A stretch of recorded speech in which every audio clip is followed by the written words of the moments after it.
Hey guys, welcome back to the AR YouTube channel. और अक्सर बूढ़े बुजुर्ग लोग ये कहते हैं कि बेटा अपने जमाने में तो हम भी हीरो थे, वो तो हमारी उम्र हो चली, अब रिटायर होने का टाइम आ गया है। ये रिटायरमेंट सिर्फ इंसानों के साथ ही नहीं होता, बल्कि ऐसा प्लेन्स के साथ भी होता है। उम्र हो जाने के बाद प्लेन्स को भी रिटायर कर दिया जाता है और इस पर हमने पिछले वीडियो में काफी डिटेल्स में डिस्कस किया है। अगर आपने वो वीडियो नहीं देखा तो इस वीडियो से पहले वो वाली वीडियो जरूर देखना। तो एडिटर भाई जल्दी से इंट्रो लगाओ यार।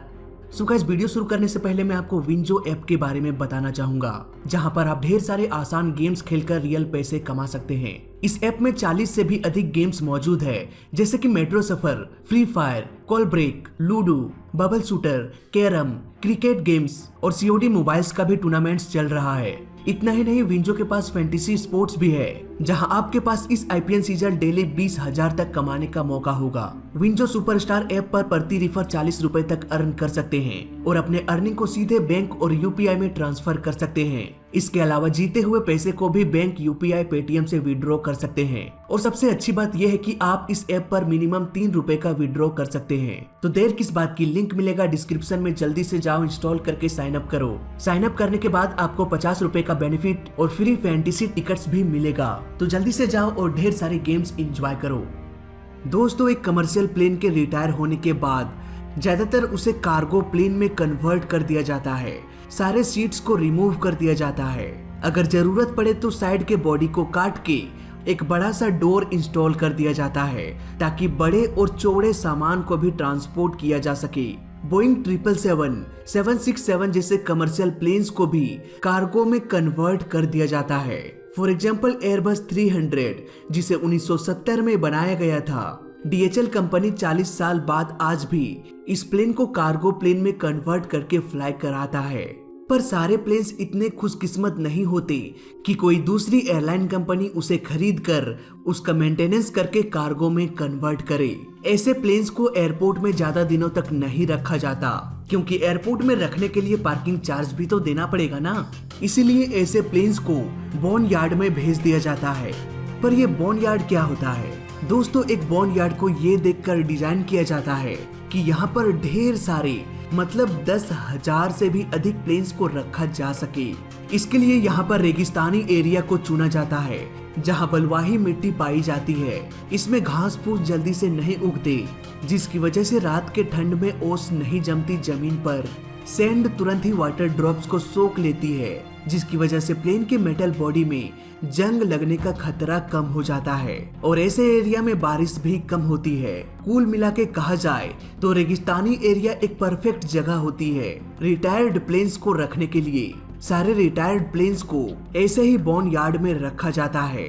अब यहाँ पर ऐसा भी नहीं है कि सिर्फ रिटायर्ड प्लेन्स को ही रखा जाता है।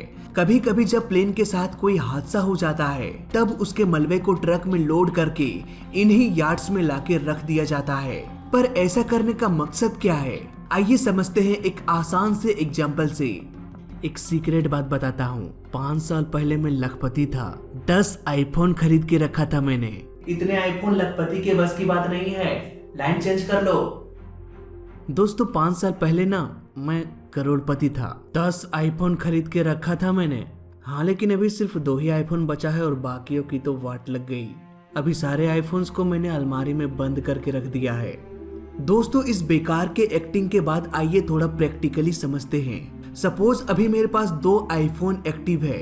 अगर दोनों में से किसी एक iPhone का स्क्रीन टूट जाता है, तो मैं पुराने iPhone के स्क्रीन को निकाल के रिप्लेस कर सकता हूँ। चाहे कोई भी कंपोनेंट्स खराब हो जाए, उसे रिप्लेस किया जा सकता है, क्योंकि मेरे अलमारी में ऑलरेडी 7 iPhone पड़ा हुआ है। इसी तरह से करते करते मैं कई सालों तक iPhone को एक्टिव रख सकता हूँ। यहाँ पर ध्यान देने वाली बात ये है कि मैंने कंपनी का सहारा नहीं लिया। चाहे कंपनी उस फोन को बनाना बंद भी कर दे, उसके पार्ट्स को बनाना बंद कर दे, या फिर पूरी की पूरी कंपनी ही बंद हो जाए, मैं अपने फोन को सालों तक रन करा सकता हूँ। मुझे किसी कंपनी पर डिपेंडेंट होने की जरूरत नहीं है। दोस्तों, प्लेन्स के साथ भी कुछ ऐसा ही होता है। फॉर एग्जाम्पल, बहुत सारे एयरबस A380 रिटायर हो चुके हैं और बहुत सारे A380 अब भी फ्लाई करते हैं। एयरबस कंपनी ने इस प्लेन को बनाना ही बंद कर दिया। इवन वो उसके पार्ट्स भी नहीं बनाते, लेकिन कोई फर्क नहीं पड़ता क्योंकि बॉन यार्ड में ऑलरेडी बहुत सारे A380 मौजूद है। जब भी किसी पार्ट की जरूरत पड़े तब बॉन यार्ड में मौजूद प्लेन के पार्ट से रिप्लेस कर दिया जाता है। तो कुछ इस तरह से बॉन यार्ड में मौजूद प्लेन्स के पार्ट्स को खोलकर बेच दिया जाता है, जिसमें 80 से 85% खर्च निकल आता है। तो इस तरह से प्लेन के रिटायरमेंट के बाद भी एयरलाइन कंपनी वाले पुर्जे पुर्जे को बेचकर पैसे कमाते हैं। इसके अलावा बहुत सारे प्लेन्स को टोटली बैन ही कर दिया जाता है, जैसे कि बोइंग 737 मैक्स। ये प्लेन 6 महीने के अंतराल में ही 2 बार एक ही तरीके से क्रैश हो गया था। इस प्लेन में MCAS नाम के एक टेक्नोलॉजी को इंट्रोड्यूस किया गया था, जो कि एक फेलियर साबित हुआ, जिसकी वजह से बैक टू बैक एक ही तरीके से दोनों प्लेन क्रैश हो गया। ऐसे प्लेन्स को शॉर्ट टाइम के लिए बॉन यार्ड में लाके रख दिया जाता है। हालांकि अभी वायरस का कहर चल रहा है, इसलिए ये शॉर्ट टाइम बहुत लॉन्ग हो चुका है और पता नहीं बोइंग 737 मैक्स कब तक बैन रहेगा। कुछ प्लेन्स के बहुत सारे पार्ट्स जैसे कि engine, battery, fuel tank, APU, इन सारे पार्ट्स को दूसरे मॉडल के प्लेन में भी इंस्टॉल किया जा सकता है। इसलिए प्लेन के सारे पार्ट्स को अलग अलग करके बेच दिया जाता है और जो पार्ट डैमेज रहता है उसे रिपेयर करके दोबारा से यूज में लाया जाता है। इसके अलावा प्लेन के ढांचे को मूवीज के शूटिंग के लिए भी इस्तेमाल किया जाता है। वॉर ऑफ द वर्ल्ड का ही एग्जाम्पल ले लेते हैं। इस मूवी में जो प्लेन क्रैश का सीन दिखाया गया था वो बोइंग 747 का रियल ढांचा था और इस ढांचे को बॉन यार्ड से $60,000 में खरीदा गया था। अगर इसे VFX के जरिए दिखाया जाता तो शायद खर्चा बढ़ जाता और उतना रियलिस्टिक भी नहीं लगता। मूवी के शूटिंग हो जाने के बाद प्लेन के मलबे को स्टूडियो में ही छोड़ दिया गया। जब भी लोग घूमने आते हैं तब उन्हें दिखाया जाता है कि ये देखो, वॉर ऑफ द वर्ल्ड्स का प्लेन क्रैश इसी जगह पर शूट किया गया था। पर ये तो हुई मूवीज की बात। कुछ प्लेन्स बहुत ही यूनिक होते हैं, जैसे कि कॉन्कॉर्ड। ये प्लेन साउंड के दुगने रफ्तार से फ्लाई कर सकता था। ये प्लेन अर्थ के घूमने के रफ्तार से भी तेज फ्लाई कर सकता था, लेकिन इसे 2003 में रिटायर कर दिया गया। 10 नवंबर 2003 में कॉन्कॉर्ड ने आखिरी उड़ान भरा था। टोटल 14 कॉन्कॉर्ड्स कमर्शियली लॉन्च किया गया था, लेकिन अब सिर्फ 13 ही बचा है, जो कि दुनिया के अलग अलग हिस्सों में म्यूजियम की शोभा बढ़ा रहा है। 14 में से एक प्लेन क्रैश हो गया था और इस पर एक डिटेल वीडियो भी मेरे चैनल पर मिल जाएगा। यूनिक प्लेन्स की जगह भी यूनिक होती है, लेकिन एयरबस A380 जैसी लग्जरियस प्लेन की रिटायरमेंट भी बेकार नहीं जाती। फॉर एग्जाम्पल, सपोज एक बहुत बड़ा बिजनेसमैन A380 के थीम पर एक रेस्टोरेंट बनाना चाहता है, जिसके लिए लगभग 1 करोड़ का खर्च आ रहा है।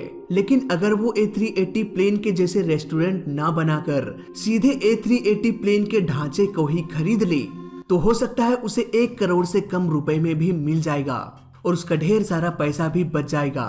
इसके बाद वो प्लेन के ढांचे को एयरबस A3 रेस्टोरेंट नाम दे सकता है और कॉकपिट में खाना भी बना सकता है। दोस्तों, ये सारी बातें कोई मन गढ़ंत कहानी नहीं है, बल्कि ऐसे कई सारे रेस्टोरेंट देश भर में मौजूद है। इवन आपको होटल्स भी मिल जाएगा जो कि रियल प्लेन के बॉडी से बनाया गया है। इसके अलावा प्लेन के कॉकपिट को फ्लाइट स्कूल वाले भी खरीद लेते हैं ताकि वो पायलट्स को ट्रेनिंग दे सके और इससे रियल कॉकपिट का फील भी आ जाता है। वहीं प्लेन के बॉडी का इस्तेमाल फ्लाइट अटेंडेंट और फायर फाइटर्स को ट्रेंड करने के लिए भी किया जाता है। दोस्तों, ऐसा भी नहीं है कि बॉन यार्ड में सिर्फ प्लेन्स ही नजर आएगा।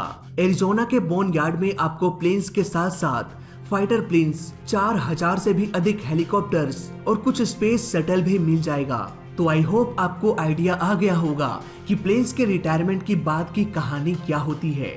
तो वीडियो अच्छा लगा तो लाइक कर देना, बुरा लगा तो डिसलाइक कर देना और दोनों ही केस में इस चैनल को सब्सक्राइब कर देना, क्योंकि इस चैनल में सीखने के लिए बहुत कुछ है। तो मैं मिलता हूँ आपसे अगली वीडियो में, तब तक के लिए देखते रहिए और सीखते रहिए। जय हिंद, वंदे मातरम। और हाँ, इस ऐप को डाउनलोड और हाँ, विंडो को इंस्टॉल करना बिल्कुल भी ना भूलें।